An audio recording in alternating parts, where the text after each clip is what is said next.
This video is how to build the shelves that you see just from scrap parts laying around. So I'm just going to draw out what I'm going to do. It's a simple drawing. That's the wall. And then I'm just taking a full sheet of plywood, cutting it in half, and then screwing it together. And then putting a little 2x4 or 2x3 or whatever, smaller than that won't really work, but those, whatever kind of scrap you got laying around. And we're making this 6 foot long, but you could make it longer. So that's just showing you the plywood with the 2x4 below it, about 6 foot long. And then those are the 45s. We did add another one in the middle, which I'll show later, because it didn't quite feel stable to me. So there you go. You see I'm adding the other one because I wanted it just a little stronger. Just fixing that list a little bit. And then I'm adding that little support at the bottom of the diagonal, which is optional. And then I actually made it halfway through the 24-inch wide shelf because I like having the extra storage space below, but you could actually make it the full width, which would make it slightly sturdier but take up more space. Now I'm just laying out basically the tools. Don't forget your water bottle. I did actually use a little bit more wood. That second 2x4 is not quite long enough because I decided to add one in the middle, so basically a couple of 6-footers is all you really need. And now I'm going to rip the old plywood in half, measuring it 24 inches from the edge, and I'm measuring it from the clean factory edge. This is actually a siding piece. There you go, that's my 24-inch mark, little crow's foot mark there. And then just a chalk line. That's an old metal chalk line, which I really like. Lasts way longer than the plastic ones. Really hard to get new tips for chalk lines, though. They're expensive. So again, marking that at 6 foot. Again, I'm going to make another chalk line at 6 foot. And, or actually, whatever, just made a line. Right here, I'm setting the blade level to just about 3/4, about 1/8 past the width of the board. And I'm moving that because I don't need to cut it all the way to the end. I can save that little piece for something else. Gotta always put the princess's dress on when she comes and asks you to. Starting the cut is always the hardest part.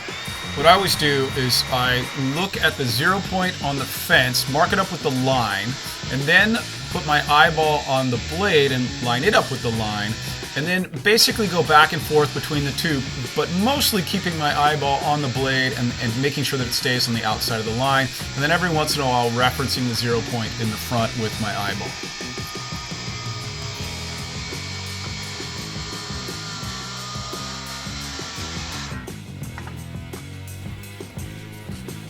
And now I'm just going to screw these two boards together. And I like to screw them. So I'm taking a 5/8 piece, and I'm also putting my cut edge on the front edge because I want that's the cleaner edge. I want that to be facing out so that the ugly edge is facing back towards the wall. And I'm just sandwiching it together around the edges and then a few in the middle. And that should be sufficient for a quick and easy shelving unit. And then I'm just going to grind off all of those tips so you don't grab your You gotta stay away from your clothing or fingers on it or anything.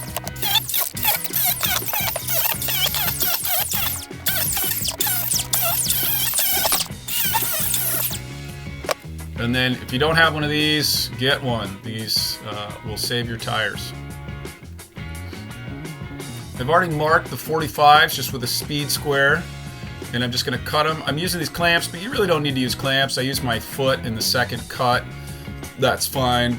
And just make sure you gotta pull back the fence guide with the other hand while you're making the 45, or it's super hard to make it clean. So yeah, pull the fence guide back, make a cut, pull the fence guide back, make a cut. And then just a simple line with my 6 foot level. We'll mark it out for where I'm gonna put my scrap 6 foot piece of wood. If you've got regular sheetrock walls, you can either use a stud finder or just put a big piece of scrap plywood back there and screw the plywood into the studs and then screw this board into the plywood, whatever's easier. And I'm just going to set a few screws just to hold this thing in place. A little flimsy till I get to 45, so a boogie board will do in its place.